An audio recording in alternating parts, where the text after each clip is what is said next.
Sir, yung inhibition, sir, may mga nananawagan ng mag-self-inhibit sila. Sino? Senator Amy, Sino Senator nananawagan? Robin, ACT Teachers Party List halimbawa, sir. Kasi, Pumirma sila sa impeachment, so klarong anti-Sara sila, klarong pabor sila sa impeachment. Ulitin ko ang sagot ko. Anumang panawagan o kahilingan ng sinumang biased na, pabor man o kontra sa impeachment, pabor man o kontra kay VP Sara, hindi namin didinggin o papakinggan dahil biased nga sila eh. At kung may panawagang inhibition dun sa mga pabor kay VP Sara, anti-impeachment, malamang may panawagan ding inhibition dun sa mga ayaw kay VP Sara at saka pabor sa impeachment ng mambabatas. But generally, ang pag-recuse, ang pag-inhibit is voluntary on the part of the impeachment court judge. Nakita na nating nangyari yan sa ibang impeachment na kaso. Kung maalala ninyo, ang defense panel hiniling na mag-inhibit si Senator Judge Drilon noong impeachment ni Chief Justice Corona. Ang desisyon ng impeachment court doon ay hindi yan pwedeng pagbotohan ni hindi tinake up sa impeachment court dahil voluntary decision yan ng isang impeachment court judge. Ngayon, defense panel ang humiling nun dahil duda sila sa sinasabi daw nung panahon yon. Masyadong anti-corona daw yung posisyon ng senator judge. Para sa akin, yan din ang i-apply naming president at hindi lang rules kaugnay sa inhibition. It is voluntary on the part of the impeachment court judge at hindi yan pwedeng ipilit sa sino man. Pabor man kay VP Sara o kontra man kay VP Sara. Pabor man sa impeachment o kontra man sa impeachment. Unti-unti nyo naman ang nakikita yung mga nagsasalita, hindi ba? Kung at kaninong panig sila nakabilang. Klaro, na anti-Sara, for impeachment sila. Klaro din niyo ba na for Sara at anti-impeachment sila? Umag din yung mga yung mga nagre-request na mag-inhibit daw yung mga senator judges na pabor daw kay kay Vice President Sara Duterte. Samantalang yung may gusto na magpa-inhibit yung nagre-request pumirma doon sa impeachment. Yung makikita mo na one-sided na gusto nila paboran sila dahil gusto nila talagang madiin dito si Vice President Sara Duterte. Pero hindi nila nakikita paano naman yung mga pabor sa administrasyon ng senador. Diba? Gusto nila kasi lang yung nasa kanila yung favoritism. Hindi lang favorite, parang kailangan entitled sila sa kanilang mga ni-request. Kailangan pagbigyan sila. Pag hindi sila pinagbigyan, parang lumalabas sila yung kinakawawa.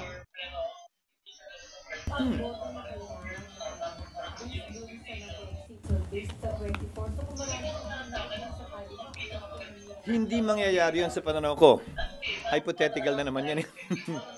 Nakasaad sa rules at ayon din sa ruling ng chair ng impeachment ni Chief Justice Corona na magsisilbing president.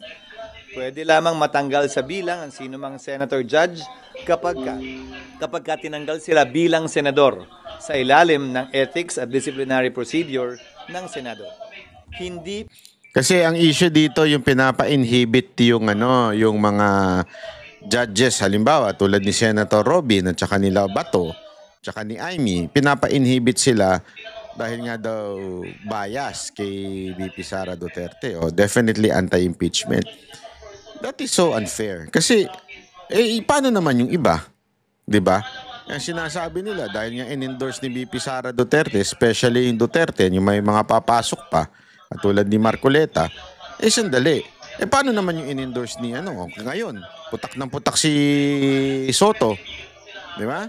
Ito yung sinasabi ko sa inyo na pagiging bias. Sino matitirang impeachment judge, mga senator judges dyan sa impeachment kung lahat na mag-i-inhibit. So, i-inhibit natin yung mga pumapabor kay Vice President Sara Duterte. I-inhibit din natin yung mga in-endorso naman ni Bongbong Marcos. So, na matitira dyan. Hindi wala. Ibig sabihin, walang mangyayaring impeachment kapag lahat nag-inhibit na lang. Na tipong mali ang ginagawa ng Senado, would you consider that na dapat mag-inhibit din siya? Kaya nga, there is no specific rule o law na dapat mag-inhibit. Meron kasing isa ako narinig na comment. Ay, si ano to? Si pangalan nito. Ilaging sablay na ini-interview ng TV5. Yung abogado nila doon. Yung in-house abogado nila na sablay. Pangalan nun. Nakalimutan ko na yung pangalan nung walang yun eh. Kilala ko yun. Sinabi niya, kasi daw sa court, nag-i-inhibit ang judge. Kunwari, merong nakitang bias, which is, mag-i-inhibit lang ang judge. Pag siya mismo nagdesisyon, mag-inhibit. Nagigets nyo? You know why? Sabi ko nga sa inyo, dahil nga sa dami ng nadadanasan kong hearing patungkol sa mga ganyan, meron kami mga pina-inhibit na judge eh. Dahil nakitaan namin ng koneksyon doon sa nag-aakusa. Oh. Pero again, it is sa kanilang sa kanilang kagustuhan o kanilang will. Hindi mo pwedeng i-insist na mag-inhibit yung particular na judge na yun. Okay? Ngayon, paano mangyayari no kung sakaling talaga makitaan ng bias? You can run sa CA or the Supreme Court. Di ba? Pwede yun. But still, on this particular case, this is not an ordinary court wherein walang above court dito sa Senate impeachment court. Kaya nga, the law says they are the sole authority. When you say sole authority, walang kasama. Ibig sabihin, exclusive authority ang nasa Senate. So walang pwedeng magsabi sa kanila, oy, ikaw mag-inhibit ka. Ibig sabihin, kung ano yung talagang kagustuhan lamang ng senador o Senate judge na yon, yun lang ang pwedeng mag-inhibit. Pwede niyang sabihin na, ako, yoko na. Kasi talagang walang pwedeng magsabi. Okay? Pero hindi ko maintindihan, pilit sila ng pilit. Tingnan mo yung side ng media. Pilit sila ng pilit. Bakit hindi nila tinatanong yung mga katulad ni Ontiveros? Yan ba? Bakit nila idinidikdik lang yung quote-unquote pro-Duterte judge? Kasi banat by ganito yung nakikita kong nila dyan. Kasi nga, gusto nila, alam kasi nila na botohan ang mangyayari dyan. So, pag pina-inhibit nila yung mga pro-Sara Duterte anti-impeachment, siyempre, makukuha nila yung numbers na kailangan nila para ma-impeach at hindi na makatakbo sa 2020 si Vice President Sara Duterte. Ngayon, yung sinasabi ni Banat Bay kanina, ang ganda ng punto niya ron na magkaiba ang regular courts dito sa impeachment court. Sa regular court kasi, ang magdi-decide lang dyan na judge, isa lang.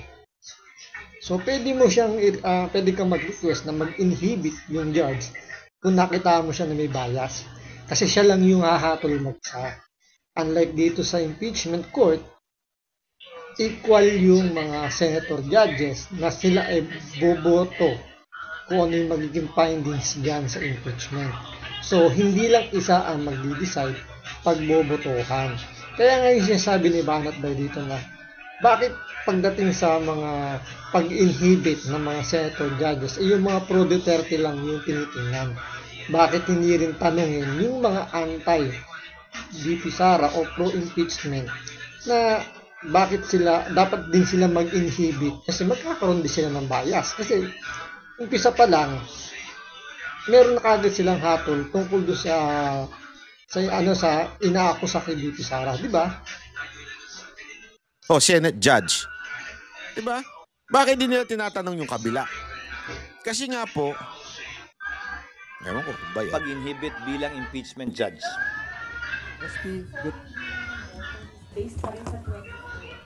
Hindi ko alam mo itong impeachment na to, tulad nung dati, maraming pinanganak na matatalino at magaling kaugnay sa batas. Wala namang nakasulat sa batas niyan. Wala din namang nakasulat sa rules namin kaugnay sa computation. Hindi magaling. Mga nagmamagaling dating sa impeachment. Tayo lang naman dito, sumusunod tayo kung ano yung tamang proseso na ginagawa nitong kampo ni Vice President Sara Duterte, which is tumatakbo sa Supreme Court kapag meron silang nakikitang sa tingin nila na maling proseso, hindi kagaya ng kampo ng mga tambaluslos, ang takbuhan nila social media kapag hindi na pagbibigyan yung gusto nila.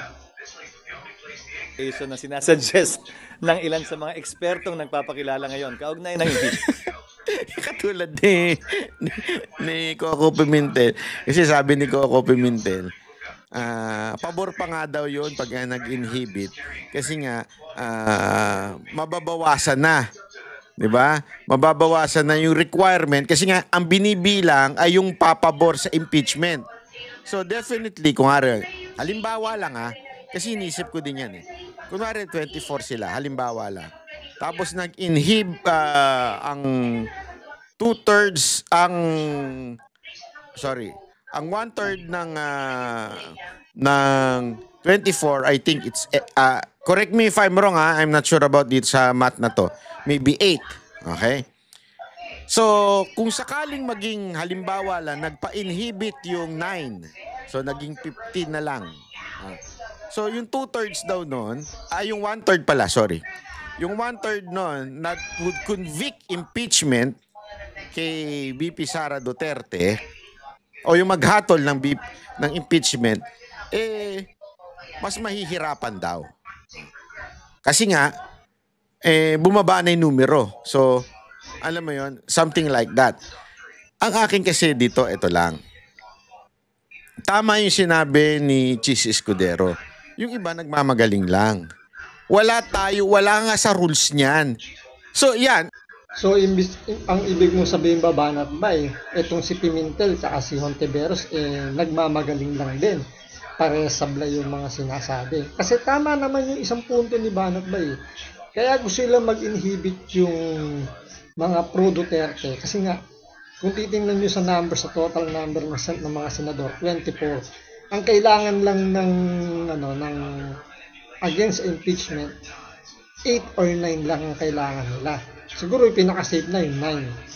Tapos ang kailangan naman ng impeach, I think 13 na boto. So doon pala makikita nyo na kaya gusto nilang tanggalin o mag-inhibit yung 9 is para makuha ng